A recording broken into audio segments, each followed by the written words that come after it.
Hello. Okay. Today is June 7th, 2020. I'm literally moving home this week. Right now, today. I have not felt right this whole year, and it's June, and that's kind of a long time to not feel right. I just have been in like autopilot where I'm just like going through the motions and something just feels off. Honestly, it's been one of the worst weeks of my life. Not the worst, because I know I have Jesus and I know he has a plan for me and hope and a future, but it's almost even harder when you know that, because you're like, God, I know you're so good and I know you're gonna work all this out, but like right now it sucks, and I know I'm gonna feel okay soon, but right now it really sucks. Okay, future Taylor, I hope your life is better than it looks right now, but it will be. It's okay.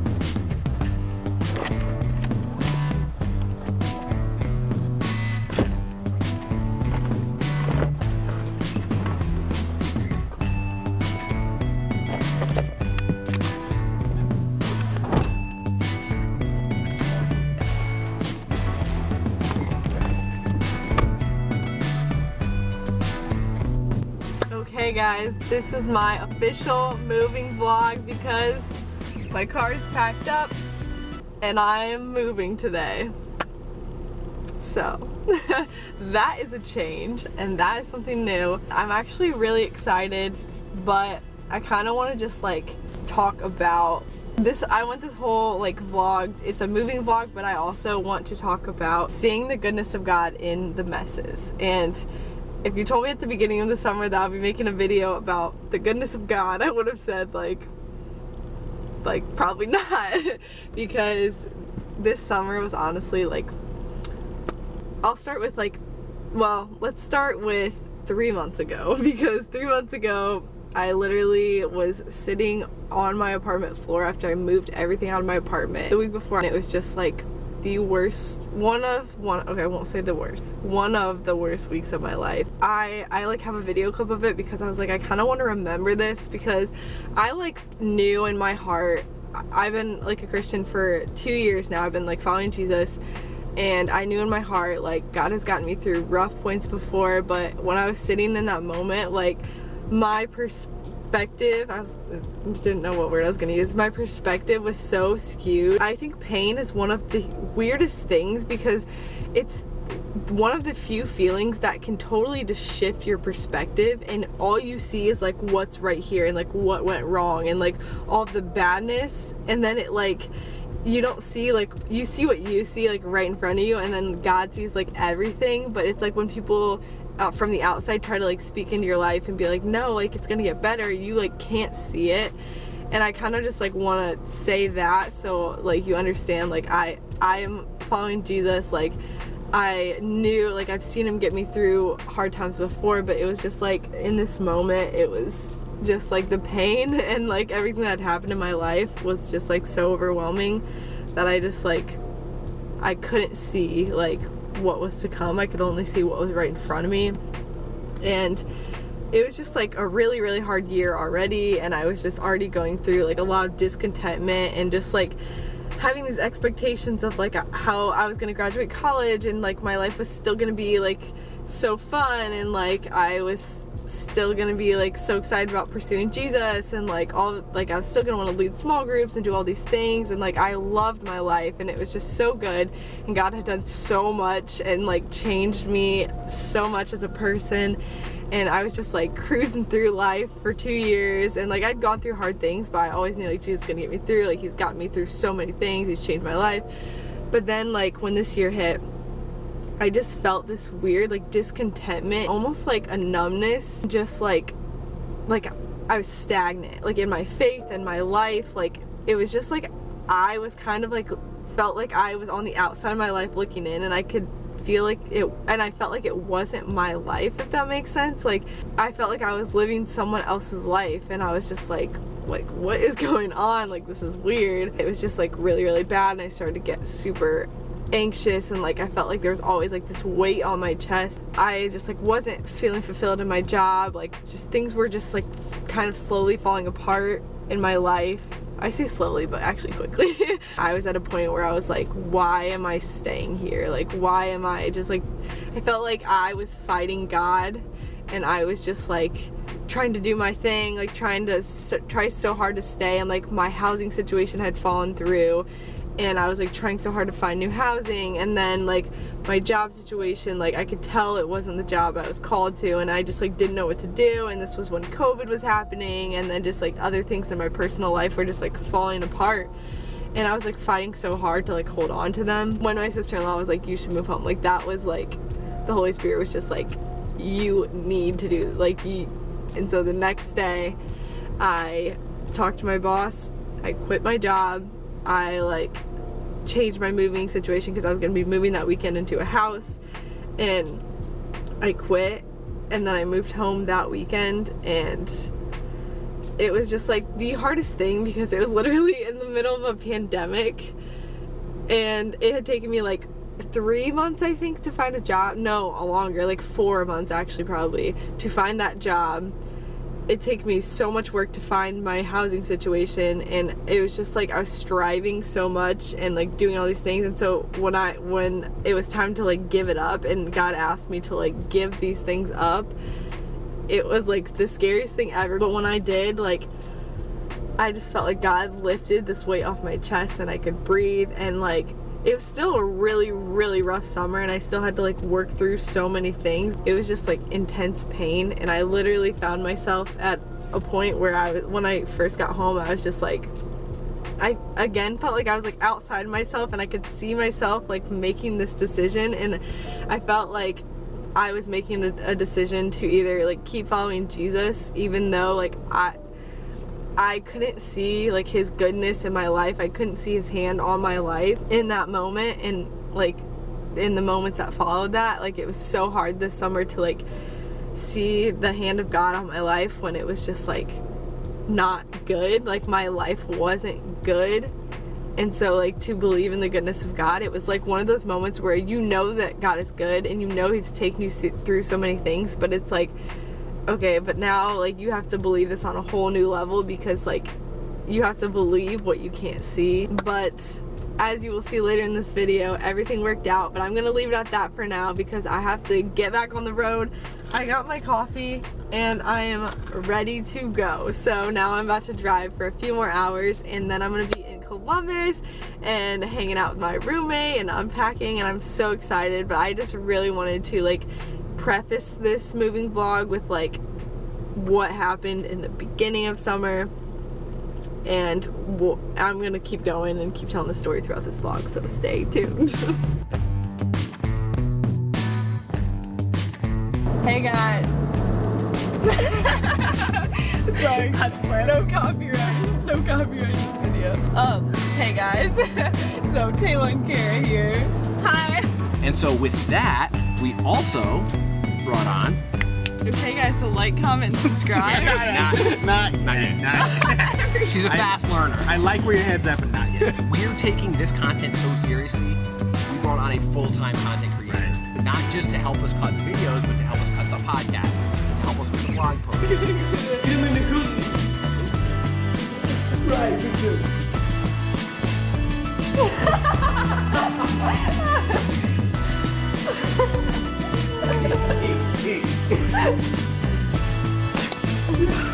Did you have to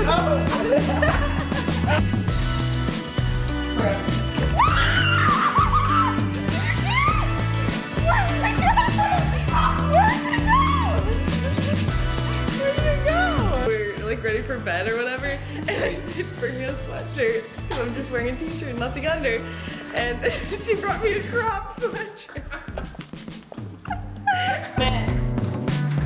Guys. Hey! Don't be too excited. Okay, it's under the door. You good? This is awesome. Are you good? Are you on season 18? Yeah. Oh my gosh, you're so deep. In the trash can. Don't let me out. It's so good to be back. Obviously I miss like being home with my family and stuff, but it is so good to be back, and like So just to like continue the storyline of everything and to like kind of tell the story of like moving back and like everything that happened this summer. And like I literally just like after having this summer and like literally not knowing what was next and just having to be like, okay, God, like I have literally no idea what you're doing. Like I don't know what's next, but I'm gonna trust that you're God, I'm not. And I got to listen to, obviously I had a lot of free time this summer. I got to listen to a bunch of sermons by Mosaic Church, Pastor Erwin McManus. He is like my favorite of all time. He's so cool, but he just says things from such a creative standpoint, and this isn't an ad or sponsored or anything, obviously. I read 2 of his books, and then I would listen to his sermons. And one sermon in particular was about, I think it was called The New. I'll link it below. I'll find out which exact one it was. But there's this verse, and I pulled the verse up so that I could read it. Isaiah 43:18 is the verse that he talked about, and it says, "Forget the former things, do not dwell in the past. See, I'm doing a new thing. Now it springs up, do not perceive it. I'm making a way in the desert and streams in the wasteland." Okay, so there's so much I could go into with this verse. The crazy thing was that like God had done so much, and like he literally parted the Red Sea so they could walk through it, and then it closed on Pharaoh and everyone else. And like he literally protected them so much and did these amazing signs and wonders, and then they start doubting him again because they are just like us. And God will do amazing things in your life, and then you'll get to like a tired moment, or like I was saying that I went through this summer where I was just so overwhelmed and just going through so much. And it's in those moments where you like, first of all, you forget the good things that God has done for you. And so that was huge for me to remember what God had done for me in the past. And like for me, I literally would write out what God had done for me in the past and just like remember that. So they were forgetting what God had done in the past, but then he was telling them, well, I'll go back to the verse and I'll read it again. He said, "Forget the former things, do not dwell in the past. See, I'm doing a new thing. Now it springs up. Do you not perceive it? I'm making a way in the desert and streams in the wasteland." So he says, forget the former things, don't dwell in the past. Sorry, one second. Hello? Hey. What's up? The other day I was in the shower and doing some deep thinking, because you know you'd be doing like deep thinking in the shower. And so I was like thinking of this meeting that I had the other day with my boss. I was talking to him about the long game. So basically, I don't know where I heard this term before. It was just like in my mind. I think of it in like business terms, but it's like you're not like playing for like immediate gratification. It's like you're playing the long game. So you're gonna do the little things now, the little things that compound over time. So to me, it would be like if you were investing money, and obviously you don't want to give up that $5 a day to invest the money, but like in the long term, like it's gonna compound interest, and like in your retirement, it's gonna be worth so much more money, and you made little sacrifices each day because you knew that something like good was going to come from it. And then there's this Huffington Post article where it says, the Urban Dictionary says the long game is having a long-term plan, long-term goals, or doing things now that set you up for the future. And so that was, like I said, Huffington Post post or article or whatever. It's like going to the gym. Like I didn't want to wake up this morning at 3:30 a.m. to go to the gym, but I did, and I got a 4 a.m. workout in because I know that my body is going to feel better, my brain's going to feel better, I'm going to be more alert and all these things. And like I'm making a sacrifice in the moment, and it's painful in the moment. When I woke up, I literally wanted to be like, I'm not coming, sorry, like to my trainer girl, but I was like, you know what, like I'm going because I see the benefits down the road. And so I was showering the other night and thinking of the conversation I had with my boss about like business terms of the long game. And then I felt like God honestly just put this on my mind, and he was just like, I'm the God of the long game. And I was just like, I wonder like what that means. And then I was like trying to put it into words of like what that like meant and what I felt like he was telling me. And it was just like when I went through those things that I went through in the spring and then dealt with the pain of that in the summer, it was like God was just like, I said that before, that I felt like I was outside of my life and I was like looking in, and I felt like God was just like doing things that were so painful in the moment and so disappointing and felt like such failures in the moment, because he's the God of the long game. And while I see like what's right in front of me, and I see like you're taking this away from me now, or you're like just you're changing this on me, and like I'm so disappointed and hurt right now. But then like God doesn't just see what I see right here. God sees my future. God sees what he's called me to, and he knows what can travel and he knows what can't travel into the life that he's called me to. And it was so crazy because I was just like thinking today, like I love like my home and my roommate and all my friends and my job, and like I feel so blessed right now. Not to say I don't have problems or I'm still not like working through anything, but it's just like I feel so blessed right now. And this is so much better than what my life was this spring, like so much. I have no anxiety, like absolutely none. And it's just like insane to me how God like worked everything out for my good, for the good of everyone around me, because I'm such a better spreader of the gospel when I actually have joy, you know what I mean? We don't always get to see things happening. God knows what's happening. He knows every thought that every person has. He knows like everything that's happening and our future, and it's just so amazing how he could see my future, and he said like, you know what, like I'm the God of the long game, and if it takes, like I truly believe that God's heart is just like saddened when we sit through sadness, because we're his kids. Like nobody wants to watch your kid go through pain and not like want to get up every single day, you know what I mean? Like there was days when I don't want to get out of bed, and like that sounds dramatic, but again, it was really, really rough, and I'm sure God wasn't like happy about that. Obviously, he saw things I couldn't see, and he just like, he sat in that suffering of watching me suffer, because I believe that like God truly is saddened by our suffering, and he loves me enough, and he sees so much in my future. And like this could be a word for someone today like watching this, but he sees so much in your future that he's willing to sit and watch you be sad right now. And just like remembering that he's your father, like think of if you have a really awesome earthly father or like a parent figure, like think of them watching you be sad. Like they don't want that. They want to make it better. They want to help you. And I'm sure God wanted to make it better and help me, but he knew that I had to go through that. He knew that he had to take those things because he sees my future, and he knows that it's so worth it. And so knowing that God thinks my future is worth the pain that I went through just reminds me that I would take a few months of pain over sacrificing my calling on my life, the purpose of my life, any day. The last thing I'm gonna say is I'm gonna go back to the verse that I said, Isaiah 43. Let me bring it back up because I closed it. So yeah, he's saying forget the former things. After he's done all these good things, he's like, remember when I did this, remember when I did that, blah, blah, blah. And then he's like, forget them, like forget all those things. And to me, like I remember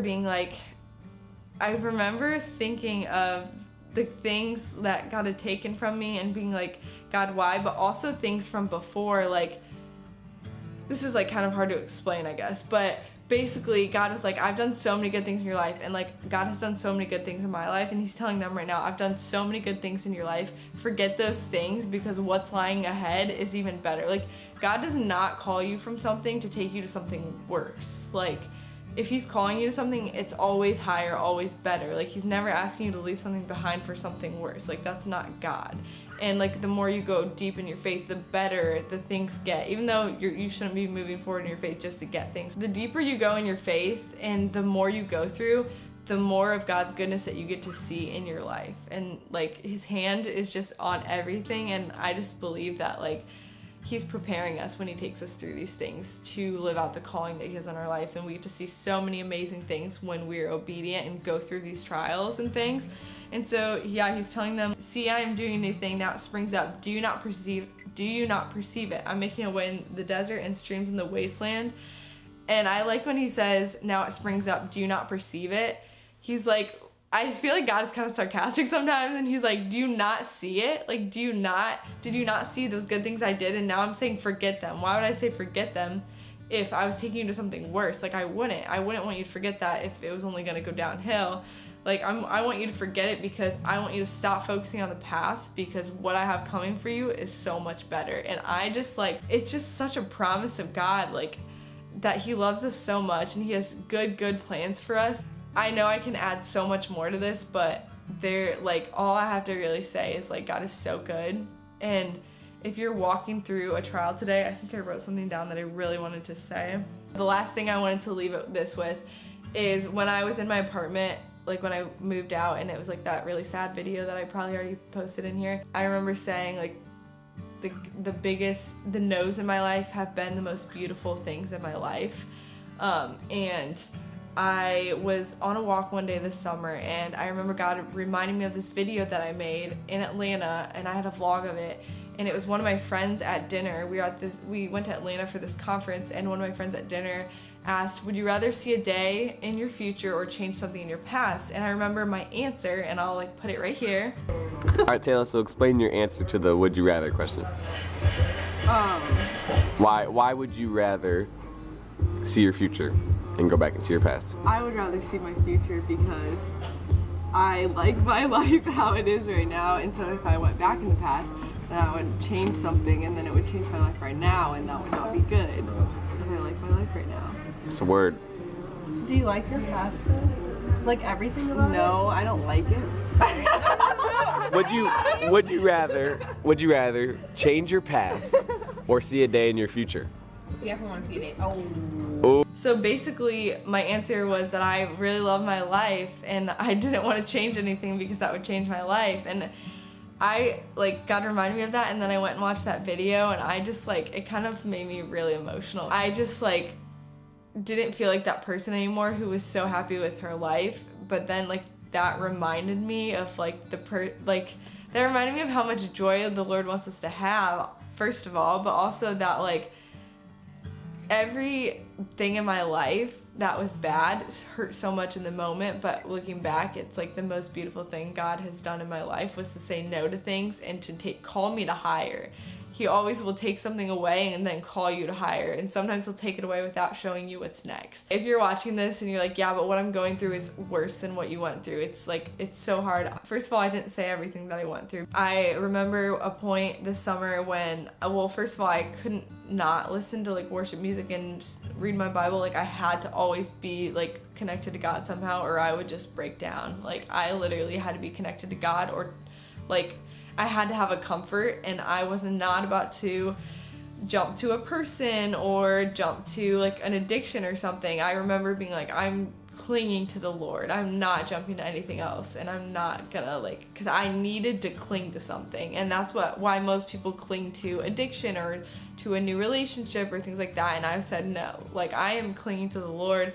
And so I literally couldn't get through a day without, like, I had to always be clinging to the Lord, reading my word or listening to worship music. And one morning I was listening to worship music, and then I was listening, and Stephanie, I forget how to say her last name, but she's a worship singer, and she said in her sermon, or in between songs, she said, sometimes we sing these words because we believe them, other times we sing these words until we believe them.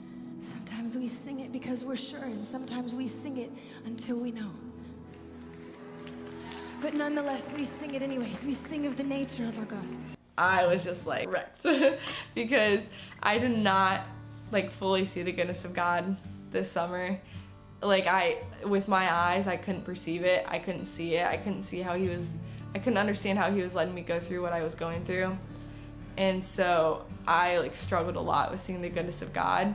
And I had to remind myself what he'd done in the past, and I had to worship when I didn't feel like it. I had to pray when I didn't feel like it, and I had to cling to him regardless of what he could do for me. I had to cling to him because I knew he was good, even though I couldn't see it. And that was a moment where it just really hit me. Like, God is so good, even if I can't see it. But, like, my pain was just clouding my judgment. And like, people call the Bible the truth because, like, God calls it the truth. Like, it is the truth. And the Bible is the truth, our feelings are not, and I think it's so important to remember our feelings aren't the truth, because my feelings this summer told me that God was not good, God was not for me, God was letting me go through so much pain and hurt, and like in my head, I just was like, God is not good. And then I like literally would read the Bible and remind myself, this is not the truth. The Bible, which I have right over there, and I'll get it right now for visual reference. This is not the truth. This is the truth. And I literally had to remind myself that every day and read that every day and just wrap my brain around that, because I'm a human. Like, I have feelings, and my feelings are gonna like go all around, and if I'm always following my feelings, like, I'm gonna lose my mind. And so if you're struggling today, I want to like leave you with that line again. But do I have time for this? There's a verse, I think it's in Deuteronomy, and it's, I set before you today life and death, now choose life. And this is what God's saying, like, I set before you today life and death, now choose life. And I know that sounds way too simple, but I just want to remind you that you choose life every single day. I remember I would wake up and I didn't want to get out of bed. I didn't want to put one foot in front of the other. And I literally would say that verse in my head and say, like, today I'm choosing life. And so I want to remind everybody that you get to choose life today. And I'm going to go before this video is too long, but I'm just so grateful and so blessed. And like, I don't want this to be a cheesy video, but I want this to be like the hardcore truth of like, God is so good. And I hope that like what he's done in my life, even just this summer, let alone the past few years, can really just speak to you today. If you're suffering today, know that God loves you and God sees you, and God is allowing that suffering because he knows what he has for you. He's a God of the long game, like I said, and he's so, so good. Thank you guys so much for watching. Be sure to subscribe to my channel and keep watching for more videos, because I'm gonna keep sharing more stuff, so stay tuned, guys.